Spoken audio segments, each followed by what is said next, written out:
이승우 변호사와 함께 재활을 진행하겠습니다. 어서 오세요. 네, 안녕하십니까. 다뤄야 될 주제가 자꾸 늘어나네요. 그렇습니다. 이 좌파들이 도대체 뭘 얼마나 헤쳐먹은 거야? 글쎄요, 뭐 사실 여러 가지에 대한 걸 법 절차에 대해서 하나하나 따져서 해결을 해 나가려면 상당히 오랜 시간이 필요하고 많은 노력과 사회적인 비용을 치러야 되지 않을까라는 생각이 많이 듭니다. 글쎄 말이에요. 자, 하나하나 짚어볼게요. 네네.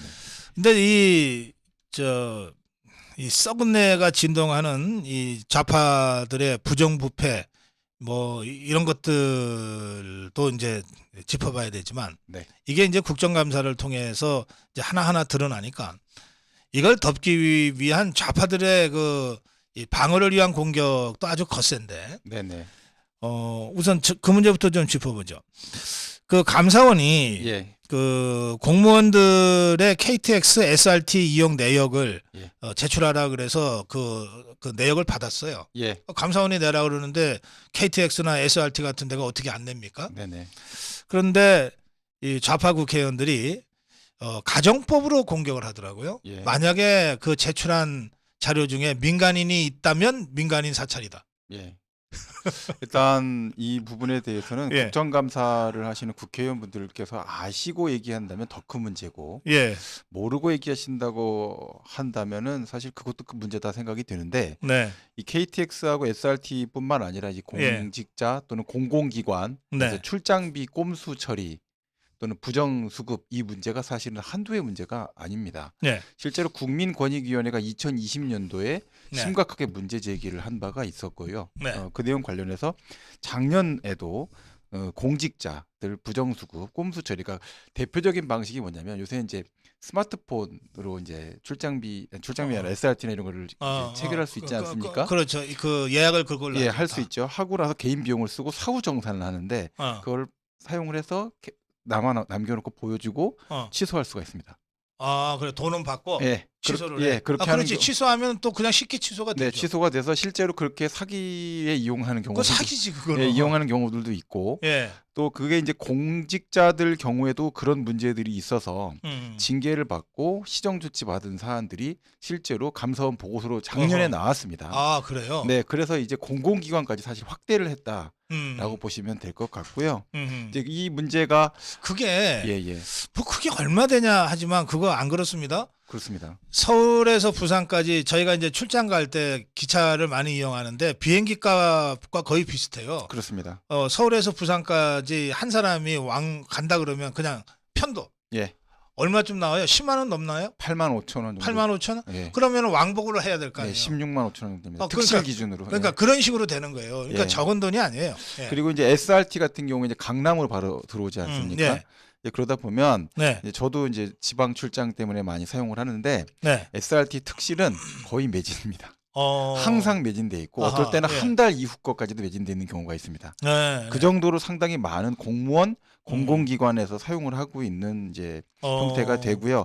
그 비용이나 금액이나 액수 자체가 절대로 작은 금액이 될 수가 없습니다. 일반시를 써도 될 것 같고 특히 세종 5송이 있는 지역 같으면 사실 1시간 안에 강남으로 들어옵니다. 그런데 굳이 특시를 써야 되는 이유를 잘 모르겠고 업무 처리 때문에 한다라고 하더라도 특실만 매진이 되는 걸 보면 저는 좀 약간 이 부분에 대해서는 감사원이 충분히 적절히 감사를 해야 될 대상이 된다라고 봐야 된다고 하고 그것을 가지고 민간인 사찰의 목적이 일부 뭐 있을 수도 있다. 이걸 갖고 지적을 한다고 하면은 회계 감찰을 하지 마라. 라는 부당한 외압이다. 라는 생각이 듭니다. 이게 이제 그 감사원은 공무원들의 이용 내역을 요구한 거죠. 네네네. 그런데 그 감사원이 공무원이 아닌 민간인의 내역을 요구할 수도 있습니까? 실수로? 실수로 요구를 하게 될 수 있는지 그것까지는 제가 뭐 판단할 문제는 아닌 것 같은데요. 이제 공공기관이라고 했을 때 그 정부의 자금이 들어갔다. 그러니까 예를 들어서 중소기업은행 같은 경우도 이 회계 직무 감찰의 대상이 될 수가 있습니다. 그렇게 될 수 있는 부분이 있기 때문에 무조건 국가에 돈이 들어갔다, 투입이 됐거나 보조금이 나갔다라고 한다면 사실은 회계 감찰 대상이 될 수 있다라고 보시면 됩니다. 그래서 뭐 어떤 기관이 이 사람들은 국가 돈을 받는 게 아니다라고 했는데 국가 보조금이 나갔거나 지방자치단체에 보조금이 나갔다라고 한다면 해당 기관은 감사를 받아야 되는 그렇죠. 대상 기관이 되는 겁니다. 그런 게 싫으면, 그러니까 국가 돈을 안 받으면 그렇죠. 정부 소관 부처 예 감독이나 감사원의 감사를 받기 싫으면 돈을 안 받으면 돼요. 세금으로 뭔가 처리하거나 보조금을 받지 않으면 됩니다. 정부의 지급 보조금 받지 않으면 되고요. 해당되는 국가의 어떤 여러 가지 경제적인 지원 받지 않으면 됩니다. 지원 받으면서 국가의 회계 감찰 안 받겠다라고 하는 것은 근본적으로 도둑 심보다. 그렇죠. 라고 보면 될 것 같습니다. 저희 아미고 회원 중에 중남미 문화원 오랫동안 운영하시는 우리 회원님이 계신데 이분은 쥐꼬리만한 지원금 주고 일일이 와서 간섭하는 거 싫다고 아예 안 받으세요. 그런 분들 굉장히 많습니다. 많죠. 그런 분들한테는 감사원이 자료 내라고 못하죠. 못합니다. 그렇게 됐을 때 했다면 그 민간인 사찰이 맞죠. 근데 국가 돈 썼는데 그게 단돈 1원이라도 썼는데 해당되는 돈 쓴 거에 대한 확인이 필요하다라고 요청을 했을 때는 그건 정당한 회계 감찰이다라고 보시면 됩니다. 자, 그리고 이 감사원의 그 유병헌 사무총장이 그 대통령실의 이관석 국정기획수석 비서관의 질문에 대한 답변 문자를 보낸 거 이것도 혼자 앉아서 보냈는데 회의 기다리면서 이걸 누가 촬영을 해가지고 이게 대통령실과 감사원이 짜고 정치 탄압했다 이렇게 지금 좌파들이 공격하고 있는데 이 부분은 어떻게 봐야 됩니까? 일단 뭐 한 가지 광고 말씀을 드리면 보안 필름이라는 게 있습니다. 보안 필름. 그래서 그걸 붙이면은 사실은 이제 카메라 촬영이 안 된다라는 필름이 있어서 요새 광고를 많이 하고 있는데 그래요? 좀 사용을 하시면 좋을 것 같고요. 또 이 정도로 비싸서 안 쓰나? 그렇지도 않습니다. 그렇지 않기 때문에 이제 국회나 또는 여러 이 주요 사법 행정기관에 있는 계신 분들은 최소한 보안 필름 정도는 사용하셔서 그런 이제 불필요한 노출이 발생하지 않도록 보안 관리에 조금 더 신경 써주시면 좋을 것 같고요. 그 보안 필름 회사하고 무슨 관계가 있나요? 없습니다. 전혀 없습니다. 전혀 없고 그걸 사용을 하는 것이 바람직할 거다 생각이 듭니다. 왜냐하면 너무 여러 가지 용도로 사용이 되고 있는 부분들이 생기고 의도치 않은 문제로 확산이 되는 의도가 확대되는 이런 문제들이 많이 생기고 있어서 이제 굉장히 부적절할 수 있기 때문에 이제 그런 안전 조치를 좀 취해 주시면 좋을 것 같다 생각이 들고 제가 볼 때는 그 문자 메시지 하나만 갖고 뭐 감사원의 청부 문제라든지 뭐 독립기관성이 훼손됐다 어쨌다 이런 문제가 될 것 같지는 않습니다. 왜냐하면 대통령실도 국가기관이고 또 감사원도 국가기관입니다. 국가기관 사이에 전혀 커뮤니케이션이 없이 일을 하라라고 하는 거는 벙어리 3년 뭐 이런 거 하라는 건데 그런 식으로 일이 될 수가 없고요. 감사원에서 근무하시는 분들 중에서는 분명히 야당 국회의원하고들도 의사소통을 하실 겁니다. 그렇죠. 그럼 그 부분에 대해서 전수조사 해보지 않고 나서 그럼 독립기관성을 그럼 국회가 침해하는 겁니까? 그렇게만 볼 수 있는 문제는 아니다라고 생각을 합니다. 그래서 이걸 논란이나 또는 어떤 문제점을 지적할 수는 있지만 그 이상의 어떤 위법성이라든지 또는 뭐 위헌성까지 얘기를 꺼낸다라고 하는 것은 굉장히 부적절하다라고 생각하고 있습니다. 제가 보기에는 말이에요. 지긋들이 그렇게 했어. 그럴 것 같습니다. 그래서 지긋들이 그렇게 해놓으니까 이 유병헌 총장과 그 이관섭 수석관의 그야말로 그 업무 차원에서의 질의와 답변이거든요. 이것까지 무슨 짜고 치는 것 아니냐, 정치 탄압하는 것 아니냐 이렇게 보는 것 같아요. 사실은 문재인 정부하고 박근혜 정부 때 얘기 많이 나왔던 것 중에 하나가 대포폰이었습니다.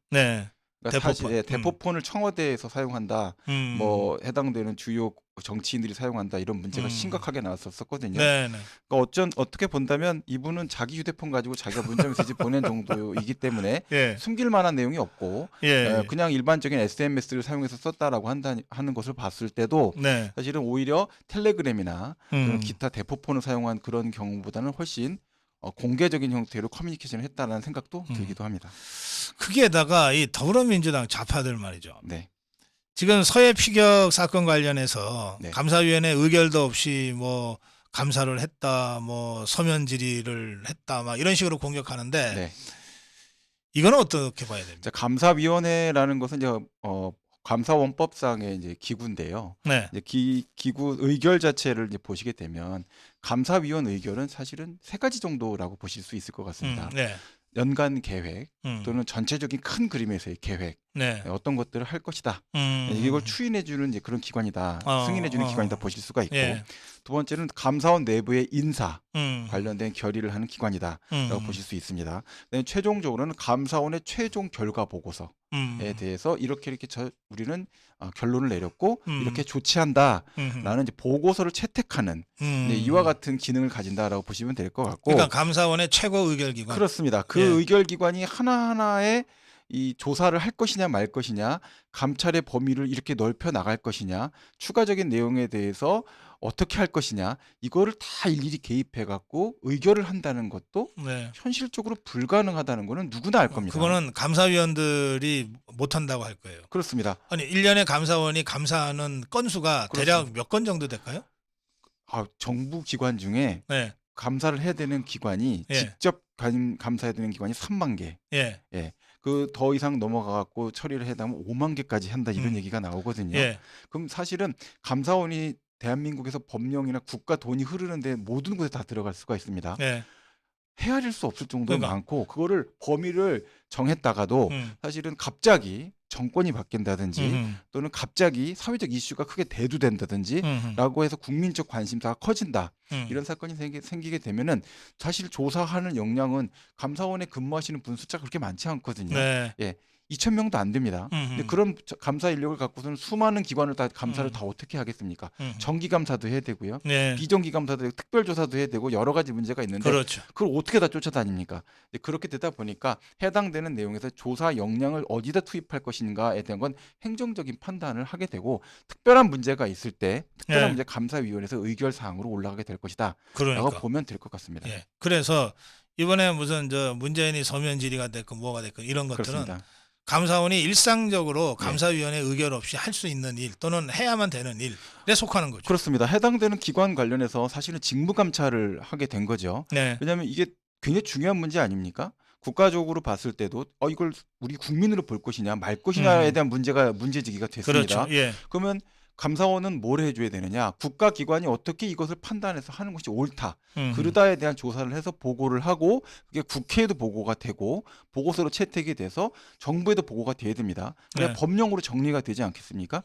그런 중대한 문제를 조사하다 보니까 최종적으로 의사결정에 대한 것도 확인할 수밖에 없는 문제가 됩니다.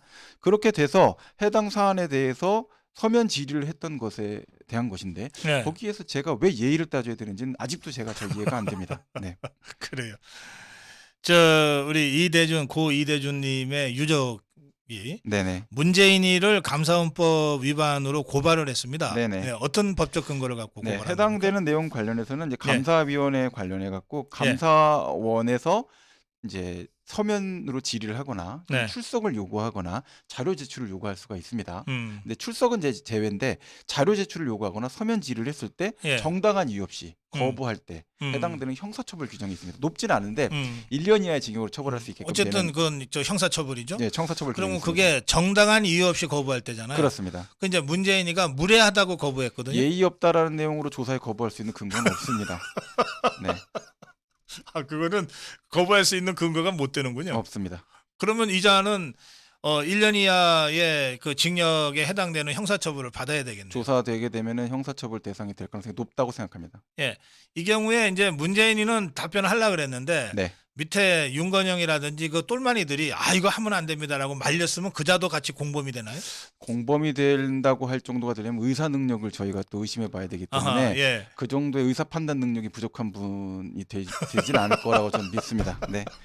공모까지는 좀 과할 것 같습니다. 그 정도 의사 판단은 문재인이가 있을 거다. 그렇습니다. 알겠습니다. 있는지 잘 모르겠지만. 자, 다음 주제로 가겠습니다. 김정숙이가 갑자기 그 문체부 장관이 초청받은 인도 축제 참가입니다.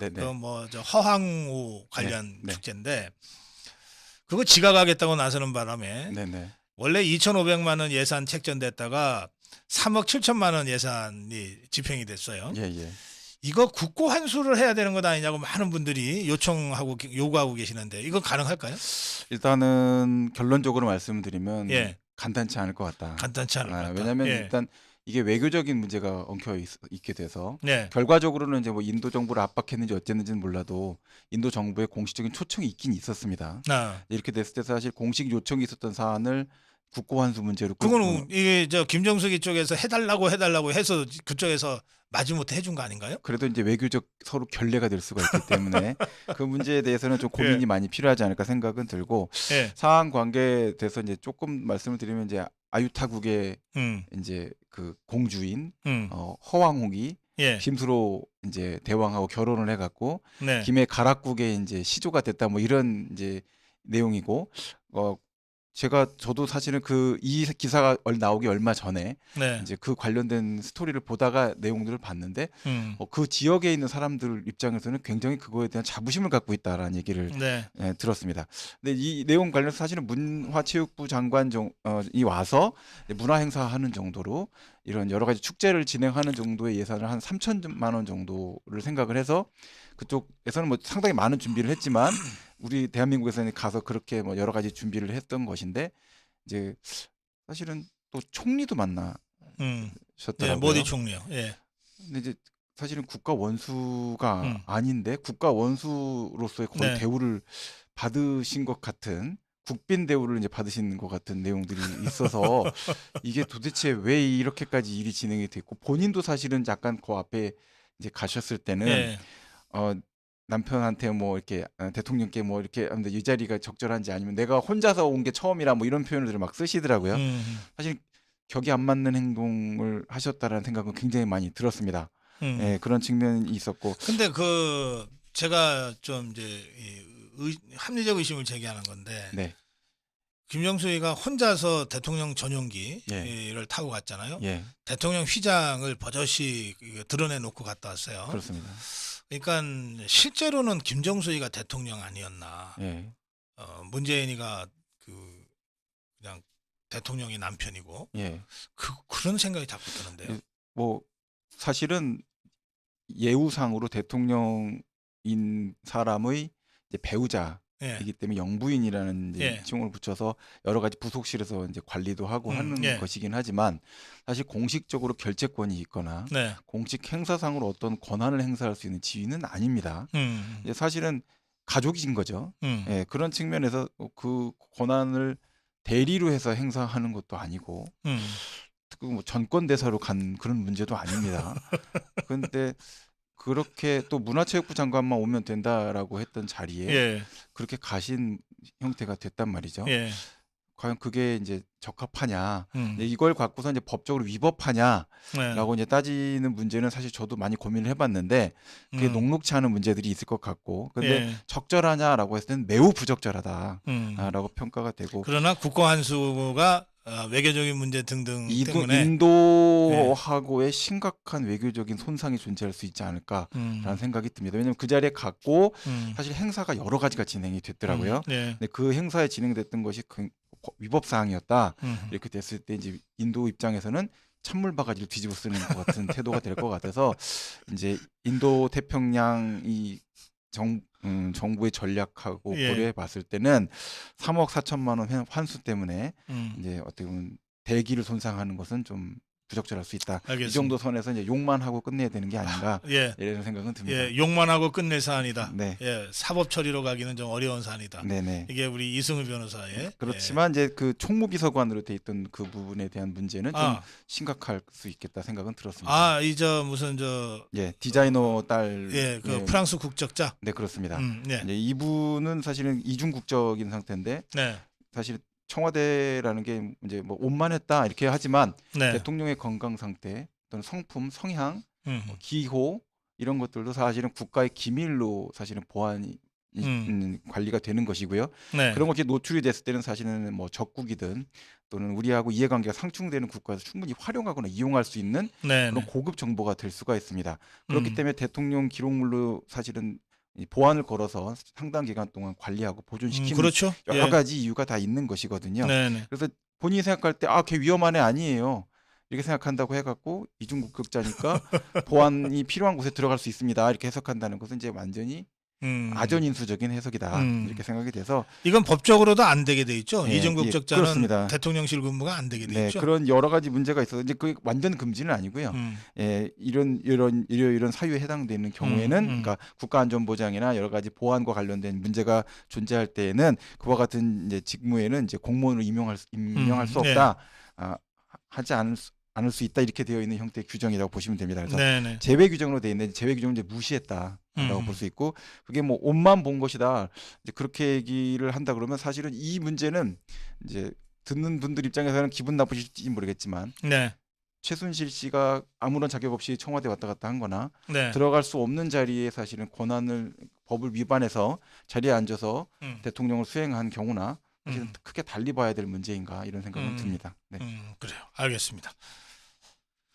자, 이제 이재명의 얘기 좀 하겠습니다. 네. 이거 우선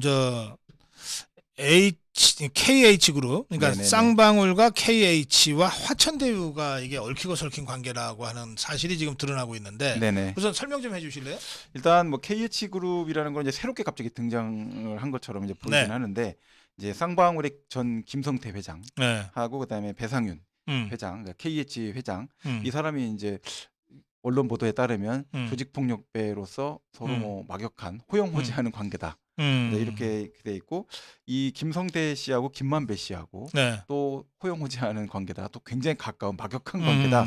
이렇게 예. 돼서 삼각 커넥션이 서로 연결된다. 네. 라는 이야기가 지금 계속 구체적인 형태로 보도가 되고 있습니다. 네. 이렇게 되고 있고 해당 내용 관련해서 이제 쌍방울에서 직접적으로 이재명 대표의 변호사비를 대납한 것이 아니라 KH그룹에서 대납을 했다. 그래서 이제 KH그룹에 대한 압수수색이 이루어져 갖고 네. 이것이 이제 수사를 통해서 확인이 될 것이다. 그리고 압수수색을 이제 KH로 확장한 것으로 볼 때는 해당되는 혐의 사실을 이제 요새 기자들이 이제 기사를 쓸 때 단순히 예전처럼 네. 경찰한테 어떤 청취를 해서 기사를 쓰는 것이 아니고요. 압수수색 영장이 나오면 압수수색 영장 사본을 교부하게 돼 있습니다.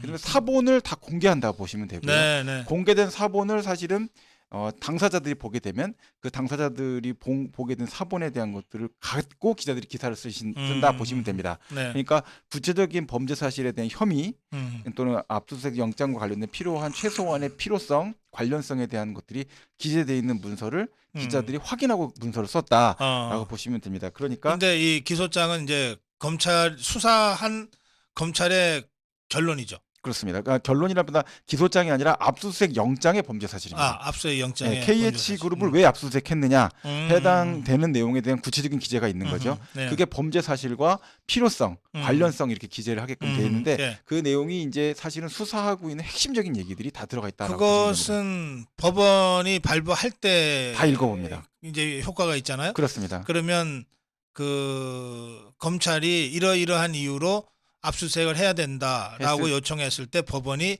맞다 하고 인정해줬다는 뜻이죠. 필요성이 있다라고 인정해줬다라고 보시면 됩니다. 네.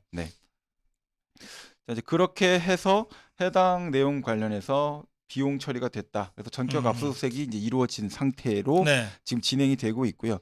그렇게 연결이 됐는데 이게 또 KH그룹이라는 회사가 여기저기에 또 의혹이 연결되어 있다라고 봅니다. 또 지역적인 연결고리 또는 뭐 그 금전적인 연결고리 이런 것들까지 연결이 돼서 뭐 M&A를 많이 한 모양이죠. KH라는 회사가. 네, 그래서 여러 개의 회사와 그 연결고리가 다 이제 붙어져 있는 이런 형태가 돼 있어서 뭐 최근에 문제되는 게 뭐 알펜시아도 입찰에 뭐 담합을 했다, 입찰 방해에 문제가 있다. 그건 또 최문순위까지 지금 경찰이 수사하고 있더군요. 지금 이제 그 문제가 한 가지가 더 이제 붙어서 돌아갈 가능성이 높은 게 이제 레고랜드라고 들으신 적 있죠? 그것도 묻어놨습니다. 지금 묻어가 나서 그 중동가에 하는.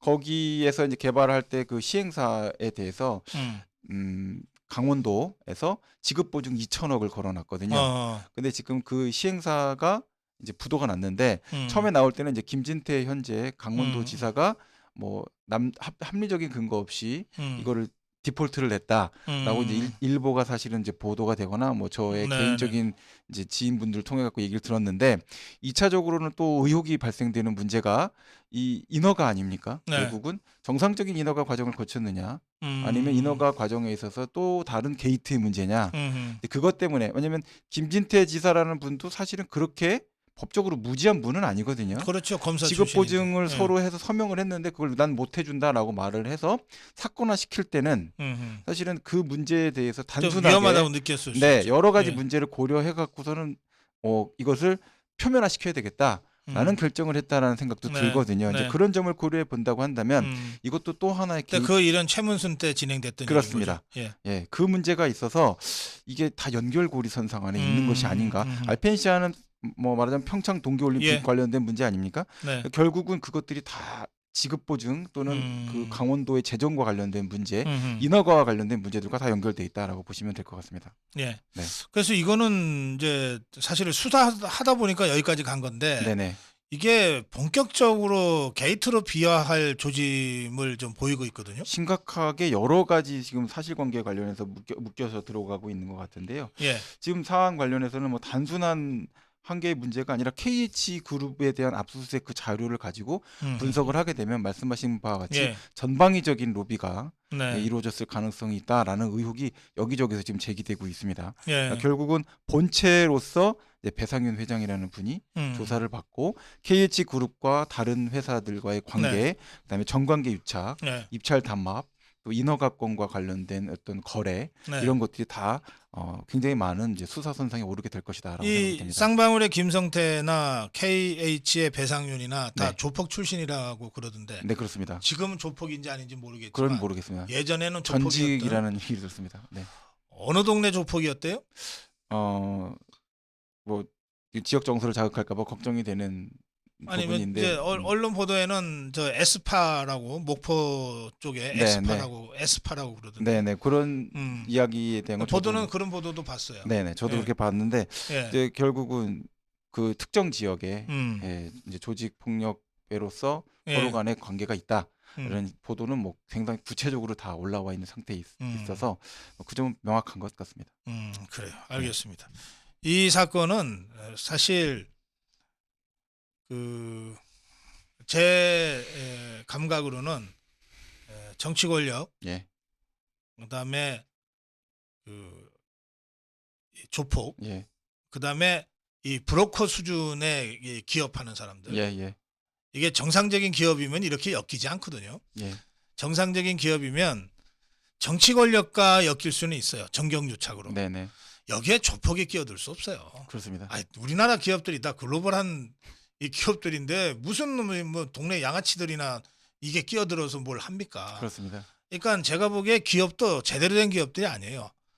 외양이 어떨지 모르겠지만 속으로 들여다보면 이 조폭들이 위장한 무슨 이 사업체 같은 가능성이 많아요.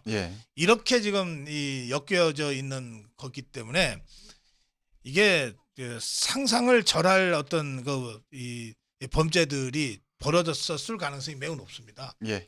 그래서 이거 지금 그야말로 어쩌다 여기까지 와버렸는데 지금부터 본격적인 수사 그야말로 이거는 보통 특수부가 이런 사건을 맡지만 제가 보기에는 특수부하고 강력부가 같이 맡아야 될 사건이다. 규모가 상당히 클 가능성이 높다고 생각합니다. 이건 그런 의미에서 합동수사본부 같은 것을 좀 구성해서 검찰이 제대로 좀 선수들을 투입해야 될 사건 아니냐 그렇게 생각합니다. 자, 다음으로 가보겠습니다. 성남 FC 말이죠. 정진상이가 실질적인 그 경영진이었고 경영자였고 대표들이 다 패싱당했다고 하던데 그럼 정진상이는 이것만으로도 문제가 되는 거 아닌가요? 뭐 그 대표를 패싱해서 업무 처리를 했다라고 하면 그 자체가 범죄다라고 볼 수는 없는데요. 후원금 처리가 되고 한 것이 제3자 뇌물로 지금 문제가 돼 있지 않습니까? 실제로 정진상 씨가 갖고 또 직보를 이재명 당시 시장 현 대표에게 했다고 하면 사실은 두 사람은 경제적 공동체 관계에 있거나 공모 관계에 있다라는 것을 인정하지 않는 방법은 불가능한 영역에 들어가지 않을까라고 생각이 됩니다. 결국은 대표를 패싱했다는 것은 바지 사장으로 권 모 변호사를 세워놓고 네. 뒤에서는 사실은 두 사람이 알아서 했다는 얘기 아닙니까? 네. 그렇게 됐을 때 그 돈들 처리된 것들 다 일일이 보고 받았고 네. 얼마 어떻게 처리됐고 실제로 그 돈 갖고 생색 다 내고 했다는 내용이 된다면 사실은 주머니만 따로 채워놓고 사실은 본인이 그거 갖고서 매표행위 했다라고 볼 수 있는 것이고 예. 그걸 갖고서 뭐 성남 FC로 돈을 받았으니까 뭐 시민 구단이니까 그거 돈 받은 게 뭐 문제되냐 그렇게 생각을 한다 그러면 참 굉장히 편안한 생각을 갖고서는 시장하셨다라는 생각이 듭니다. 알겠어요. 네. 자, 이 사건대로 지금 검찰이 속도를 내고 있으니까 활주로에 이미 올라탔다고 생각이 되고요. 이륙만 그렇죠. 하면 될 것 같습니다. 예. 네. 참 제가 깜빡했는데 요거 하나는 짚어주세요. 네. 그 아태협이라고 있잖아요. 네네네. 예, 그 아태협 이 누구죠? 이하 그 지금 구속된 사람. 예, 예. 그 이제 예? 이화영. 예, 예. 이화영과 관련된 그 의혹을 받고 있는 네. 아태협 사무실을 압수수색했는데 네네. 검찰이 네. 그게 J빌딩의 여의도 문제 어디 J빌딩의 11층 예. 했는데 12층에 이해찬이 개인 사무실이 있고 예.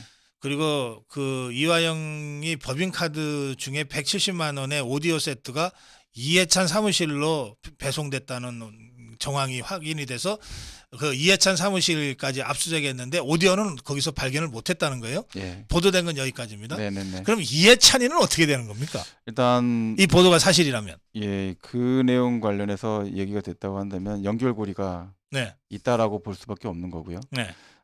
사실은 이야기 사실 굉장히 루머에 속하는 부분인데 커넥션이 이제 사실 팩트로 확인된 것 중에 하나는 네. 이제 지금 현재 구속돼 있는 이화영 씨가 이제 이해찬 뭐라 불러요? 고문이라고 불러야 되나요? 예. 근데 고문하고 상당히 가까운 관계다. 예, 뭐 측근이었어요. 예. 이해찬이 측근이었어요. 그 점은 사실은 팩트라고 저희가 볼 수 있는 것 팩트죠. 같고 예. 이제 브릿지 역할을 해서 예. 이재명이 대표하고 부지사로 갔으니까. 연결될 예. 때 사실은 이 두 사람의 화학적 반응을 만들었을 것이다라고 하는 것이 이제 약간의 추측이 더해진 이제 그런 영역이다라고 볼 수 있는데 네. 이렇게 되면 사실은 삼각 커넥션 구조가 일단은 드러나기 시작했다라고 보는 게 맞고 수사와 관련된 연결고리가 단순히 이재명 대표만의 문제로 끝나는 것이 아니라 네. 이제 현 야권 이제 고문이시고 사실은 정권 창출을 할 때 문재인 정부 창출에 주도적인 역할을 했고 5년간 사실 뭐 표현에 따라서는 부적절할 수도 있겠지만 약간 섭정 같은 개념을 하셨다고 하는 그렇죠. 예, 이해찬 문재인이를 대통령으로 부르질 않고 네. 문 실장이라고 부를 정도였습니다. 예, 섭정 역할을 하셨던 이해찬 고문이 사실은 이제 네트워크상의 공모 관계의 고리로 드러났다. 그래서 그게 닿았다라고 볼 수 있을 것 같습니다. 근데 그 오디오는 찾아야 되지 않겠어요? 170만 원짜리? 170만 원짜리 오디오 찾을 수 있겠습니까? CCTV 다 까봐도 아마 열심히 분해해서 갖고 나갔으면 못 찾을 것 같습니다. 네. 저기 유동규처럼 어디 창문 열고 집어 던지면 못 찾나? 근데 그거는 이제 뭐 관련해서 근무했던 분들 진술이나 예.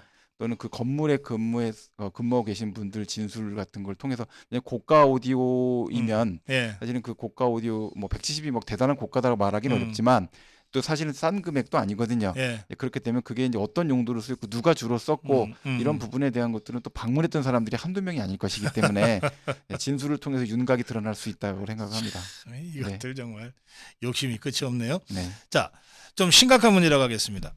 이걸 사실은 핵폭탄급 사건으로 확대될 소지가 좀 있다고 좀 보는데 네네. 뭐냐면 이더리움 관련 네네네. 박원순이 이재명이 실명이 지금 나왔어요. 네, 그렇습니다. 그걸 김우겸이가 실명을 얘기하는 바람에 알게 됐어요. 그 흑석 선생님께서 이렇게 굉장히 책략가신데 자기 께 자기가 넘어갈 수도 있는 겁니다. 네. 네. 네. 이 사건 좀 재구성 한번 해주시죠. 일단 지금 이 내용 관련해서 제일 먼저 문제 삼았던 것은 이제 한동훈 장관이 사실은 출장을 법무부 장관이 되고 나서 얼마 안 되고서 미국을 갔습니다.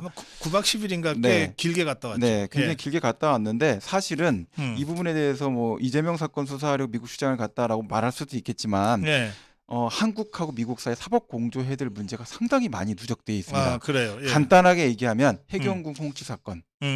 그걸 이제 예를 들어서 그것 때문에 갔다는 얘기가 아니고요. 그것처럼 명예훼손 사건들 예.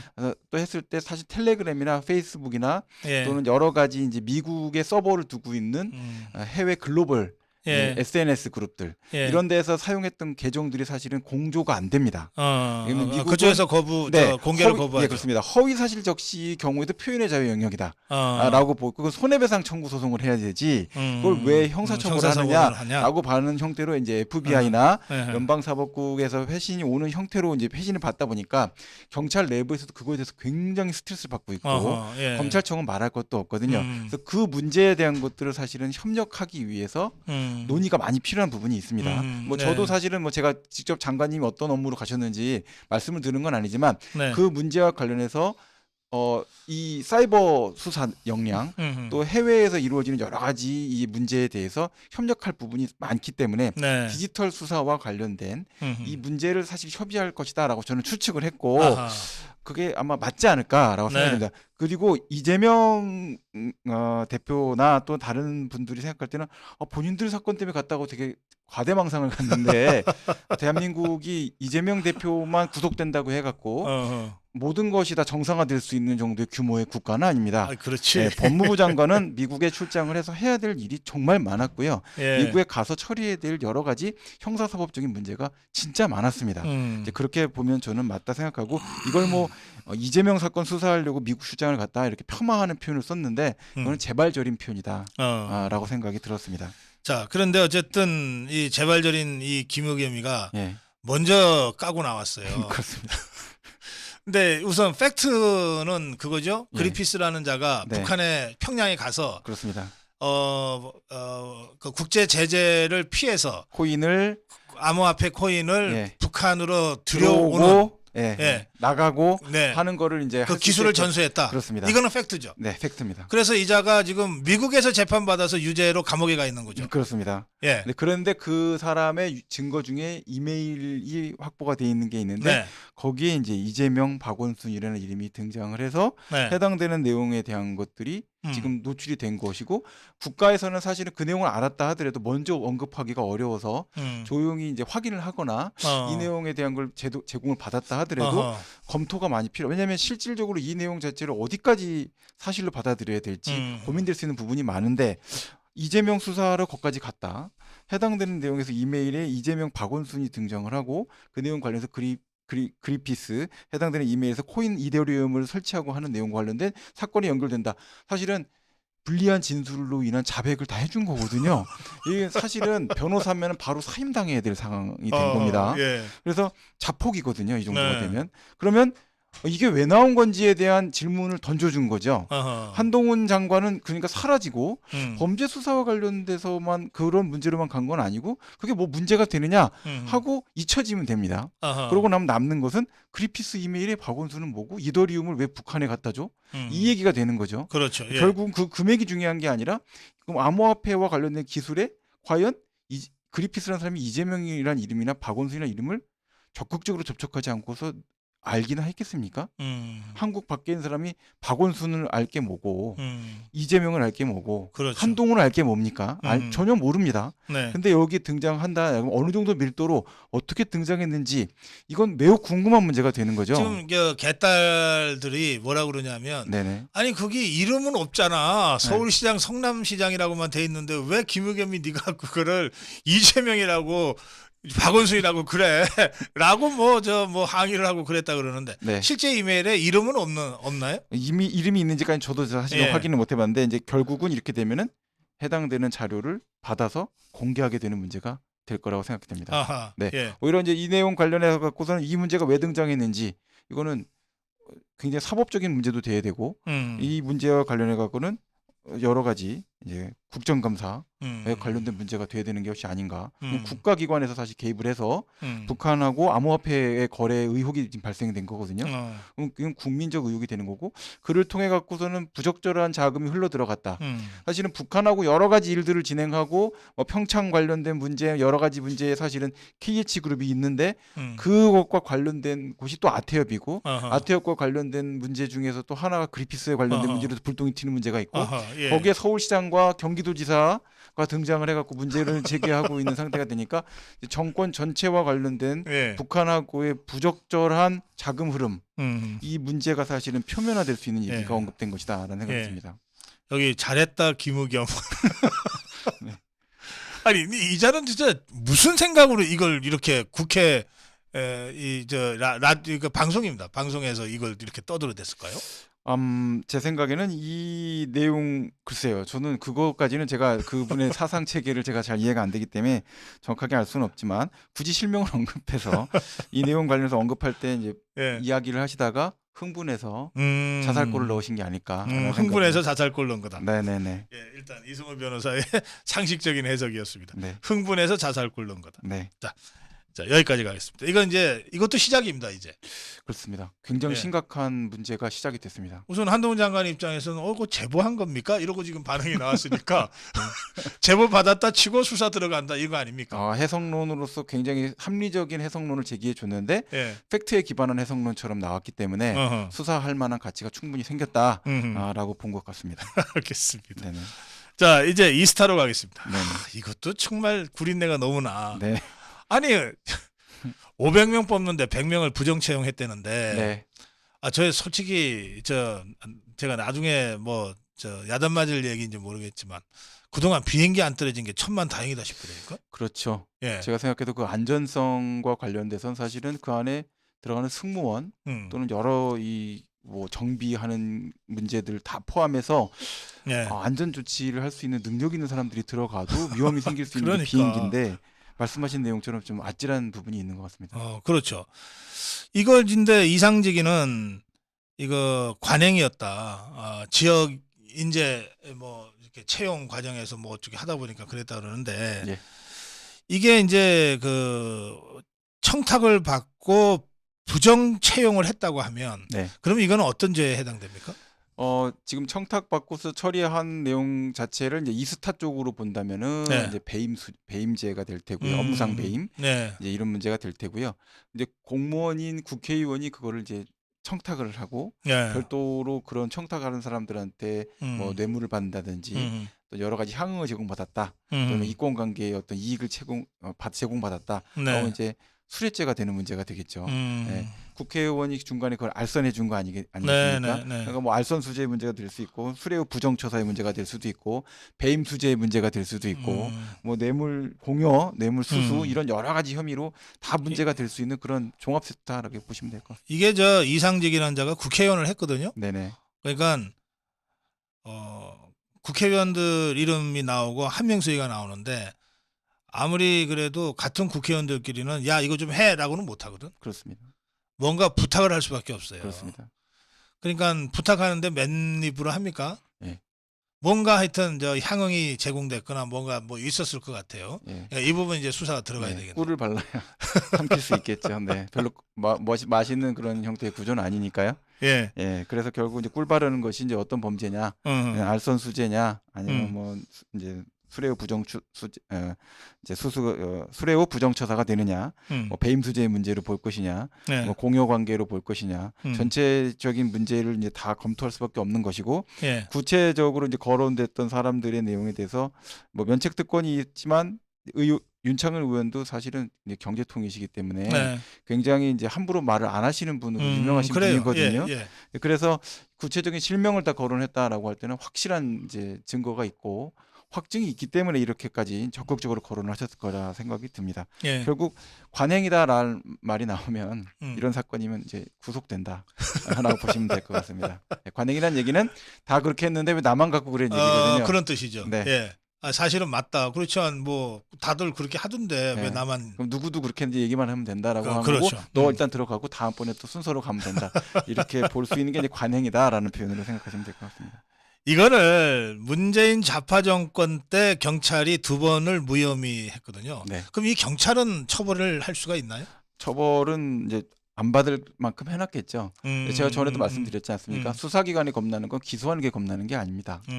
기소한 건 무죄 받으면 됩니다. 네, 사법부만 정신을 차리고 있으면. 근데 무서운 거는 수사기관이 불기소하는 거거든요. 아하, 예. 여기서도 드러납니다. 네. 사법기관을 무력화시켜서 불기소하게끔 무혐의 처분하게끔 만든다라는 형태가 될 때가 사실은 국가사법기관에서의 어떤 한쪽 팔이 날아간다라고 보시면 될 것 같습니다. 전형적으로 이런 사건을 보면서 검수완박이 얼마나 문제가 많은 것인지를 다시 한번 확인하게 됩니다. 그렇습니다. 예, 알겠습니다. 자, 시간이 조금 남았으니까 마지막 주제까지 가겠습니다. 네. 그 이준석에 대한 1년 추가 징계가 있었습니다. 당원권 정지 1년. 네. 사실 이게 이제 법리적으로는 네네. 추가 징계 경우에는 이미 징계한 것보다는 더 강도가 높은 징계를 해야 된다. 네. 이렇게 돼 있는데 네. 6개월 당원권 정지를 받은 상태에서 추가 징계니까 네. 그 다음 그보다 더 높은 징계. 네. 출당. 네. 또는 출당 요구, 제명. 여기로 갔어야 되는데 네네. 같은 당원권 징계에 1년 기한만 더 늘렸다. 네. 이거는 당헌상 이 그 입법 취지, 그 취지에 어긋나는 것 아니냐 이런 문제 제기가 있어요. 어떻게 봐야 돼요? 네, 뭐 그 취지에 어긋나서 좀 문제점을 지적받을 만한 상태가 될 수는 있습니다. 네. 그런데 이제 법원은 사실은 이제 좀 엉뚱한 얘기라고 들리실 수도 있지만 네. 근로기준법상의 해고 이 문제와 사실은 당원권 관련된 문제를 볼 가능성이 높습니다. 그래서 이제 예. 출당이나 출당 권고 또는 제명 이렇게 됐을 때는 사실은 파면 또는 권고사직 이런 걸로 해석할 그렇겠죠. 가능성이 있습니다. 그렇게 됐을 때는 이제 그만한 사유가 있는지를 볼 때 하자 사유를 굉장히 꼼꼼하게 따져볼 가능성이 있고 예. 그래서 그 뭐 6차인가요? 7차인가요? 하여튼 가처분 신청 가능성이 상당히 농후하다라고 저는 생각을 했습니다. 이준석이가 법률적으로 다시 반격할 가능성. 네, 제명 처분은 부당하다라고 아하. 해서 그거를 이제 법정으로 끌고 갈 가능성이 있다라고 저는 생각을 했기 때문에 당원권 정지 기간을 갖고 아마 판단할 수밖에 없지 않겠는가라고 생각해요. 그거를 충분히 고려하지 않았을까. 그래서 1년 중징계 추가로 뜬 것에 대해서는 이제 이준석이도 더 이상 다툴 수 없게 됐다 법적으로. 예, 그렇게 저는 생각을 했습니다. 왜냐하면 당원권 정지를 한번 했는데 또 당원권 정지? 그럼 이게 뭐 뜨뜻미지근하게 이게 뭐야 이렇게 생각하실 수 있거든요. 그 말씀도 이해는 됩니다. 그러나 이제 법원이 있기 때문에 법원이 한번 가처분을 때려서 사실 얼마나 많이 혼란스러웠습니까? 그리고 이제 재판부가 요번에 다 기각시키고 각하하면서 이거 이렇게 해서는 안 되겠구나 반성적 고려를 한번 해줬습니다. 예. 근데 여기서 다시 또 강력한 처분을 해서 법원으로 또 가져가게 되면 법원의 고민이 얼마나 깊어지겠습니까? 이제 그런 점을 고려하지 않았을까라고 생각합니다. 그 판사가 이름이 누구죠? 황정수 재판장님. 그자가 반성적 판결을 했다고 보십니까? 저는 그렇게 생각합니다. 왜냐하면 가처분을 이렇게까지 많이 집어넣을 거라고는 생각을 안 했을 것 같습니다. 어느 정도는 정치적으로 해결할 것이다라고 생각해서 한 번 정도 인용을 해줬는데 뭐 3차, 4차, 5차 막 들어오니까 이건 아니다라는 생각을 하시지 않았을까라는 생각이 듭니다. 네. 하여튼 뒤늦게라도 발을 뺀 건 잘했다. 예, 저는 그렇게 판단하지 않을 수가 없었을 거다라는 생각도 듭니다. 이거 도대체 어디까지 가처분을 받아줍니까? 정치는 계속 움직이는 생물인데 움직이고 있는 과정을 어떻게 계속 가처분으로 때려잡겠습니까? 그렇게 할 수 없는데 그걸 무리하게 요구하는 것을 이제 원고의 어떤 청구 이익이 있느냐라는 부분을 다시 고민할 수밖에 없게끔 만들었다. 그래서 그건 이제 이준석 아직도 대표니까 이준석 대표가 좀 무리한 가처분을 많이 신청을 해서 법적인 어떤 부담을 너무 가중시켰다라고 생각을 합니다. 알겠습니다. 유승민의 최근 발언은 윤리위 징계감 아니냐 이런 문제 제기들이 많은데요. 듣기는 싫은 말이긴 하나 예. 이것까지 징계를 다 해버리기 시작하면 사실 당내의 반대 목소리 자체가 없는 정당이다라는 평가를 받게 될까 봐 좀 두렵긴 합니다. 그래서 윤리위 징계감인가 아닌가에 대해서 사실은 오히려 징계를 해주기를 기다리고 있는 게 아닐까 생각도 좀 들기도 그렇죠. 하고요. 이건 제가 지난번에 논평을 했어요. 네네. 이거는 유도하고 있는 거다. 네네. 예, 희생자 코스프레를 하기 위한 유도다. 예. 그래서 굳이 사안을 침소봉대할 필요가 있느냐 이런 생각도 들고요. 네. 징계 혼자 징계 그냥 내버려 둬라. 뭐 그런 표현이나 이런 것들에 대해서는 사실 여러 가지 경로로 당내에 사실은 중진이셨기 때문에 네. 할 수 있는 의사표시나 또 협력적으로도 비판할 수 있는 부분이 여러 가지가 있었을 텐데 방식을 선택하시는 것들을 보면서 사실 저도 좀 상당히 많이 실망을 했습니다.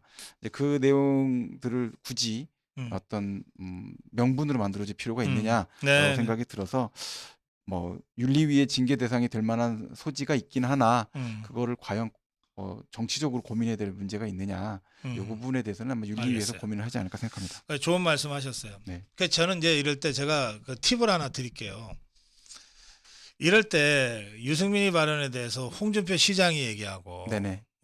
이게 당 지도부가 반응하면은 싸움이 커지잖아요. 그렇습니다. 그러니까 그렇게 할 게 아니라 우리 이승우 변호사 웃으시네.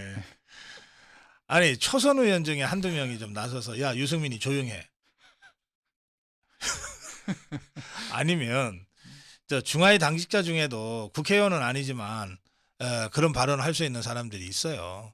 그런 사람들이 정색을 하고 야단을 치고 꾸짖고 해서 싸움을 해도 저쪽에 끌고 가서 해야 돼요. 네네. 그렇게 해야 되는데 뭐 이런 머리도 안 돌아가는지 몰라. 이게 싸움을 안 해봐서 그래 국민의힘이. 네, 뭐 말씀하신 건 이제 격화시키겠다는 말씀이신데 저는 적절한 부분이 있고요. 오히려 이제 그런 것도 있고 현재 의원이 하시는 것도 있지만 이제 원로 중에서 그냥 해당되는 구체적인 지적을 해갖고 이야기를 꺼내주셔서 이제 아예 장외로 가는 방법도 있다라고 생각은 합니다. 네. 알겠습니다. 자, 이 부분은 뭐 법률적 조언은 아니었습니다. 네네. 자, 오늘 시간이 다 돼서 마무리해야 되겠습니다. 한 말씀 하실래요? 네, 뭐 여러 가지 문제들이 이제 정치적으로 논쟁이 되고 있는데 그 문제들도 열심히 해결을 해야 된다라는 생각은 많이 듭니다. 해결하지 않으면 앞으로 전진할 수가 없으니까요. 그리고 일이라는 게 사실은 만들 때는 조용합니다. 근데 해결할 때는 시끄럽거든요. 네, 해결하는 과정 때문에 발생되는 여러 가지 잡음 때문에 현재의 여당과 정부를 미워하지 마시고 문제를 해결하는 방향이 옳은가, 결과적으로 도착할 수 있는 방향이 맞는가, 또 이것이 시정되어야 될 것들인가에 대해서 좀 많이 관심을 가져주시면 좋지 않을까라고 생각을 합니다. 이제 그리고 사안 관련해서 이제 법률적으로 여러 가지 문제들이 생기는데 사실은 야당에서 많이 문제를 삼고 시끄럽게 만들고 있을 뿐이지 국가사법기관이 해야 될 일을 그냥 조용히 하고 있는 겁니다. 조용히 하고 있는 일인데 사실은 그 내용 관련해서 폭발력이 있는 일들이 터지고 여론의 관심을 갖게끔 되는 문제가 되는 것이지 그에 대한 어떤 불법성 자체에 대한 것을 따지는 것 자체가 문제가 있느냐, 제가 볼 때는 사법적으로는 아무런 문제가 없다라고 생각이 듭니다. 그런 점에 있어서 그것은 신뢰하셔도 좋다라고 생각을 갖고 있습니다. 하여튼 경제적으로 굉장히 어려우신데 여러 가지로 문제들이 좀 잘 해결돼서 도움이 될 수 있는 형태로 정리가 돼 나갔으면 좋겠습니다. 예, 말씀 고맙습니다. 이승우 변호사는 유튜버이기도 합니다. 예, 법승TV입니다. 법승TV. 지금 우리 이 스태프들이 이승우 변호사의 법승TV, 법으로 이긴다는 겁니다. 예, 스님 법명이 아닙니다. 법승TV, 법으로 이긴다는 유튜브 방송을 하고 있습니다. 예, 많이 구독해 주시고 좀 구독도 눌러주시고 해주시면 좋겠습니다. 고맙습니다. 네, 감사합니다.